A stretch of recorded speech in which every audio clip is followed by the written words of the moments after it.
Huwag mong tipirin ang sarili mo. You only live once, kaya tara na, bumili ka na dito sa Go Gadgets PH. Tulad nila Ma'am and Sir, nag-purchase sila dito ng Insta360 One X3 action camera. At nagpa-demo na rin sila kung paano ito gamitin, paano i-connect sa phone. Ganyan talaga dito sa Go Gadgets PH, lahat pwede mong testingin, basta bayad mo nga lang.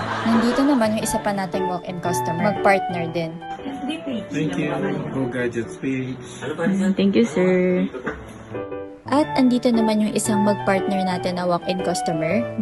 Nagsisimula na rin sila mag-unboxing. Kaya naman while waiting, chine-check na nila kung meron bang damage, kompleto ba yung inclusions, and more. By the way, Insta360 X2 naman yung pinurchase nila. Ayan na mga gar, tinetesting na nila mga gar. Charot. Sa mga may balak bumili din po dito sa Go Gadgets PH, pwede po kayo magpa-demo din po, kagaya nila Ma'am and Sir. Ayan, sinubukan naman nilang i-connect sa phone. Ito naman yung motorcycle bundle na pinurchase nila. Pina-unbox at pinalagay na rin nila ito sa kanilang motor. Thank you, Go Gadgets, sa Insta360 sa Thank you po.